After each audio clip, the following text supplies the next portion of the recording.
الصلاة والسلام علیک یا سیدی یا حبیب اللہ، الصلاة والسلام علیک یا سیدی یا نبی اللہ، وعلی آلک وصحابک یا سیدی یا رحمتا للعالمین۔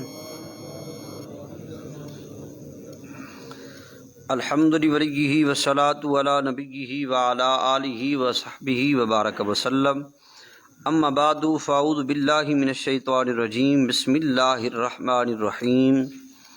لن تنالوا البر حتی تنفقوا مما تحبون وما تنفقوا من شیء فإن اللہ بہ علیم۔ آمنت باللہ صدق اللہ مولانا العظیم وصدق رسولہ النبی الکریم الامین۔ الصلاۃ والسلام علیک یا سیدی یا رسول اللہ، وعلی آلک واصحابک یا سیدی یا رحمتا للعالمین۔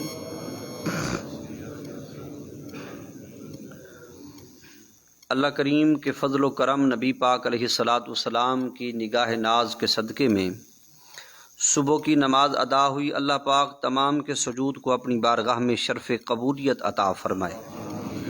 قرآن مجید فرقان حمید کے چوتھے سپارے کی پہلی آیت کریمہ ہے۔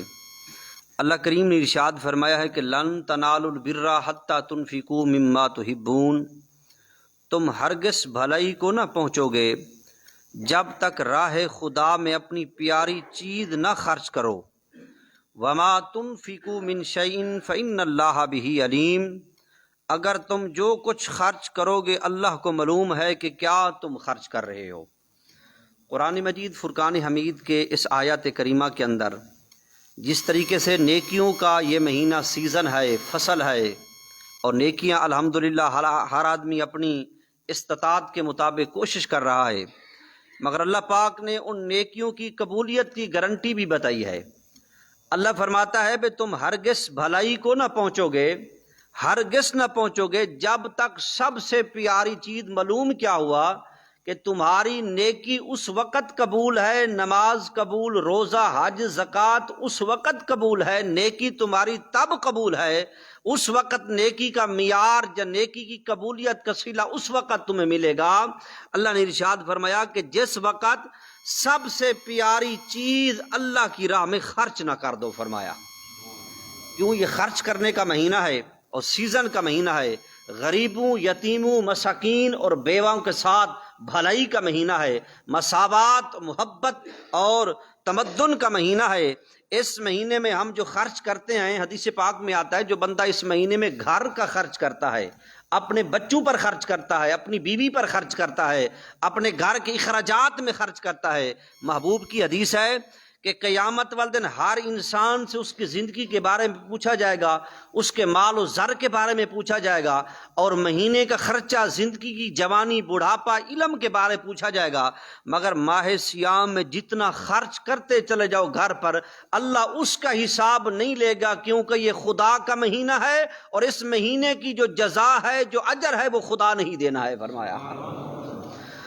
اور قرآن کی اسی آیت کریمہ کا شان نزول یہ ہے کہ جس وقت یہ قرآن کی آیت کریمہ نازل ہوئی نا کہ لن تنالوا البر حتی تنفقوا مما تحبون، کہ اس وقت کوئی بندہ نیکی کو پہنچ نہیں سکتا، بھلائی کو پہنچ نہیں سکتا جب تک سب سے پیاری چیز اللہ کی بارگاہ میں خرچ نہ کر دے۔ تو نبی پاک علیہ الصلوۃ والسلام کے صحابی حضرت ابو طلحہ انصاری رضی اللہ تعالیٰ عنہ مدینہ پاک کے اندر کھڑے ہو گئے، میرے مصطفیٰ کی خدمت کے اندر عرض کرنے لگے کہ فداک امی و ابی یا رسول اللہ، آقا جب ہم نمازیں پڑھ رہے ہیں، آپ کی صحبت درس قرآن حاصل کر رہے ہیں، تو میرے کریم آقا اس سے مطلب یہ ہے کہ ہم نیکی کو نہیں پا رہے، آقا اس نیکی کا اجر نہیں پا رہے، تو یا رسول اللہ میرا بڑا قیمتی باغ ہے کھجوروں کا، آج سے وہ باغ میں خدا کی راہ میں خرچ کرتا ہوں، آپ کے قدموں پر قربان کرتا ہوں، آپ کی امت کے لیے یا رسول اللہ میں فدا کرتا ہوں۔ فرمایا۔ میرے محبوب نے پھر صلہ کیا دیا؟ میرے آقا نے ارشاد فرمایا، اے میرے صحابہ، جو السخی حبیب اللہ، جو سخی ہوتا ہے وہ اللہ کا دوست ہوتا ہے، القاسب حبیب اللہ، جو رزق حلال کمانے والا ہے وہ بھی اللہ کا دوست ہے۔ میرے محبوب نے فرمایا اے لوگو، جس نے محمد کا اور محمد کے رب کے دوست کو تکنا ہو وہ اس صحابی کو تک لے، کیونکہ اس نے خدا کی راہ میں خرچ کر دیے، پیاری کی پیاری چیز راہ خدا میں خرچ کر دیے۔ تو اے میرے صحابہ، جس نے رب کے دوست کو تکنا ہو میرے ابو طلحہ صحابی کا چہرہ تک لے، فرمایا۔ احباب ذی وقار، اسی طریقے کے ساتھ ہم الحمدللہ مسلمان ہیں، اور مسلمانی کا تقاضا یہ ہوتا ہے کہ ہم غریبوں کا بالخصوص اس مہینے میں خیال کریں۔ جہاں پورے مہینے میں ہم اچھی سے اچھی افطاری کرتے ہیں، محبوب نے ارشاد فرمایا کوئی بندہ کسی کو ایک گھونٹ لسی سے بھی افطاری کرا دے، ایک گھونٹ لسی سے بھی، کیا ہے ایک گھونٹ پانی سے بھی، کیا ہے وہ نمک سے بھی، کیا ہے ایک کھجور سے بھی، میرے محبوب نے ارشاد فرمایا کوئی بندہ کسی کو افطاری کرا دے تو میرے آقا ارشاد فرماتے ہیں اللہ اس سے اتنا اجر عطا فرمائے گا کہ قیامت والے دن رب محمد اسے حوض کوثر سے خود پیالہ عطا فرمائے گا، فرمایا۔ ہم کوشش کریں کہ روزے داروں کے روزے کھلوائیں، کوشش کریں جو روزے دار ہیں ان کا ادب و احترام کریں، کوشش کریں کہ اگر کچھ بھی نہیں ہو سکتا تو ایک پانی کی بالٹی بھی مسجد کے اندر پہنچا دیں، کھجور 2-4 لے کر وہ مسجد میں روزے داروں کی خدمت میں پیش کر دیں۔ میرے محبوب کی بارگاہ میں صحابہ کرام کس طریقے سے یہ حلال رزق خرچ کیا کرتے تھے۔ نبی پاک علیہ الصلوۃ والسلام نے ایک دن حضرت بلال سے فرمایا کہ بلال جاؤ مدینے کی گلیوں میں اعلان کرو کہ صبح ہمیں جہاد کی ضرورت ہے، مجاہدین کی ضرورت ہے۔ جب حضرت بلال نے اعلان کیا نا تو اس وقت ایک وہ عورت، بیوہ عورت جس کا گھر والا پہلے جہاد میں شہید ہو گیا تھا، اس کی گود میں صرف ایک نومولود بچہ تھا، وہ اپنی ماں سے کیا کہتا تھا کہ میری ماں مجھے بھی لے چلو، محمد کے دین کے لیے مجھے بھی قربان کر دو، آقا کے قدموں پر مجھے بھی قربان کرو، کروں کیا تیرے نام پہ جان فدا، ایک جان ہی کروڑوں جان فدا، اے میری ماں مجھے لے چلو محمد کے قدم پر مجھے بھی قربان کرو دین اسلام کے لیے۔ تو ماں کہتی تھی کہ بیٹا ابھی تمہاری عمر مجاہدین کی صف میں شامل ہونے کی نہیں ہے، ابھی تم معصوم بچے ہو، جب بڑے ہوگے تو پھر مجاہدوں کی ضرورت ہوتی ہے۔ بیٹا بار بار کہتا تھا میری ماں مجھے لے تو چلو، تو ماں رونے لگ گئی، کہنے لگی کہ بیٹا کاش کبھی میرا بھی جوان پتر ہوتا، میرا بھی جوان بیٹا ہوتا، میں محمد کے قدموں میں جا کر دین اسلام کے لیے قربان کر دیتی۔ تو بیٹے نے کہا ماں مجھے لے تو چلو۔ جب لے کر گئے، صبح کی نماز کا وقت تھا، وہ پردہ پوش عورت آ کر مسجد کے صحن میں بیٹھ گئی، باقی تمام مجاہدین اپنا نام لکھوا رہے ہیں تو وہ عورت رو رہی ہے۔ نبی پاک علیہ السلام نے حضرت بلال سے کہا کہ جاؤ بلال اس عورت سے پوچھ کے آؤ کہ تو پریشانی کے عالم میں کیوں ہے، کیوں پریشان ہے۔ حضرت بلال گئے تو اس نے کہا کہ یار میرے محبوب سے فرماؤ میرا جوان بیٹا کوئی نہیں، میرا گھر والا پہلے شہید ہو گیا ہے، تو میں یہ بالکل بچہ لے کر حضور کی خدمت میں آئی ہوں، میرے مصطفیٰ سے فرماؤ کہ میرے اس بچے کو محمد کے دین کے لیے قبول فرما لو، فرمایا۔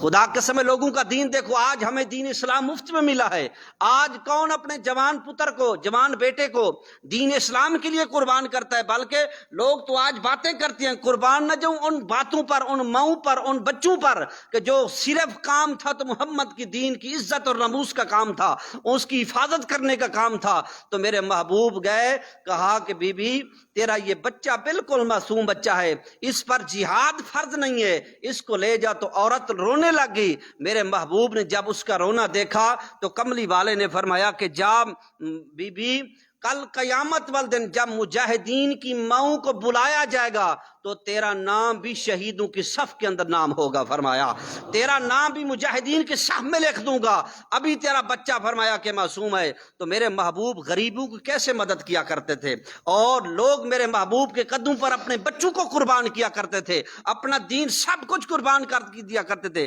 ایک دن میرے محبوب علیہ السلام نے نماز پڑھا رہے تھے، غالباً صبح کی نماز تھی یا ظہر کی نماز تھی، کوئی نماز تھی، باختلافات روایات ہے۔ ایک غیر مسلم عورت نے جس وقت بالکل تکبیر ہو گئی تھی اور میرے محبوب تکبیر اولا اللہ اکبر کہنے والے تھے، تو ایک عورت نے صدا کی مسجد کے صحن میں کہ اے محمد میری مدد کرو، میری فریاد کو پہنچو۔ میرے محبوب نے نماز وہاں روک دی اور صحابہ کو فرمایا کہ رک جاؤ، پہلے میں اس کی فریاد کو سن کے آتا ہوں۔ آقا کریم علیہ السلام گئے، اس سے پوچھا کہ تجھے کیا کام ہے؟ اس عورت نے کہا کہ یا رسول اللہ میں غیر مسلم ہوں مگر میرے گھر میں کھانا نہیں ہے، میرے بچے بھوکے بیٹھے ہوئے ہیں، میں آپ کی خدمت میں اس وجہ سے آئی ہوں کہ آپ میری مدد فرمائیں۔ میرے محبوب گئے، اسے مال غنیمت سے کچھ خرد و نوش کا راشن پیش کیا، راشن پیش کرنے کے بعد واپس لوٹے تو صحابہ نے کہا یا رسول اللہ ایسا اہم کام کیا تھا کہ فرض نماز بھی آپ نے ادھر روک دی اور ایک عورت کی خدمت میں چلے گئے؟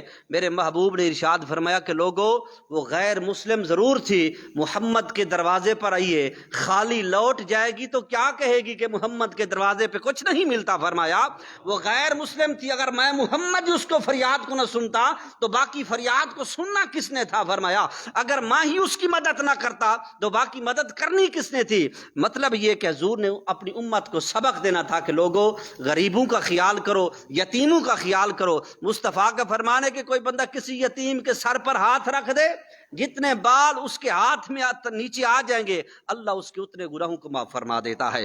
اللہ ہم سب کو اس مہینے کے اندر فطرانے کا میں نے جمعۃ المبارک کو بھی اعلان کیا تھا کہ 2.25 کلو کے حساب سے جتنے پیسے بن جائیں، 2.25 کلو گندم کے حساب سے جتنے پیسے بن جائیں، آج کل وہ غریبوں میں مساکین یتیموں کے اندر جو حقدار مستحق لوگ ہیں، بالخصوص ہمارے چکوک کے ماشاءاللہ سارے احباب بیٹھے ہو، باہر کے لوگ یہاں مانگنے کے لیے آ جاتے ہیں کہ ہمیں فطرانہ دو، حالانکہ جو ہمارے پڑوس میں ہمارے رشتہ دار ہیں یا عزیز و قربا ہیں، جو ہمارے اس پنڈ میں کئی ایسے لوگ بھی ہیں جو بالکل فطرانے کے مستحق ہیں، ہم انہیں نہیں دیتے، باہر کے لوگوں کو دیتے ہیں۔ بہتر یہی ہے کہ اپنے گاؤں میں جو قریبی مستحق رشتہ دار بھی کیوں نہ ہوں، آپ ان کو فطرانہ دیں۔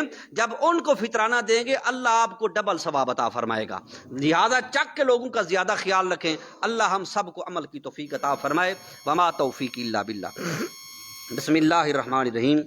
اللہم صلی علی محمد وآل سیدنا مولانا محمد مبارک وسلم۔ اللہم ربنا تقبل صلاة الفجر مع جمیع جماعت الحاضرین۔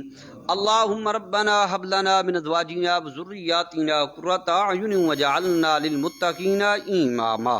یا رب العالمین، مولا کریم رؤوف الرحیم، نماز فجر ادا کرنا میرے مولا اپنی بارگاہ دے اندر قبول منظور فرما۔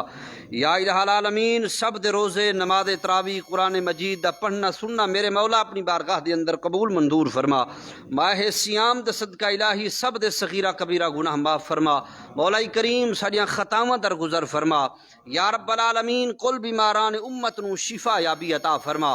جتنا ساڈا ماما بہنا بزرگ بچے نوجوان سارے نمازی بھائی بیمار نے مولا سب نو صحت کاملہ عاجلہ عطا فرما۔ الہی بے روزگارن نو رزق حلال نصیب فرما، قرض دارن قرضے تو خلاصی نصیب فرما۔ یا رب العالمین، بے نمازیاں نو 5 گانا نماز پڑھن دی توفیق عطا فرما۔ الہی حضور دی ساری امت دی خیر فرما۔ مولا کریم حضرت آدم علیہ السلام تو لے کے اس وقت تک جتنے مرد و خواتین ایمان نال اس دنیا فانی تو پردہ کر گئے میرے مولا جملہ ایمان والے مرحومین دی بخشش و مغفرت فرما۔ سب نو جنت الفردوس وچ اعلی مقام عطا فرما۔ بروز قیامت نبی پاک علیہ السلام دی شفاعت تو بہرامند فرما۔ اللہم رزق لنا زیارت المکہ المکرمہ، اللہم رزق لنا زیارت المدینہ المنورہ، اللہم ارحم لنا فإنک خیر الراحمین۔ وصلی اللہ تعالی علی خیر خلق محمد وآلہ وصحبہ اجمعین برحمتک یا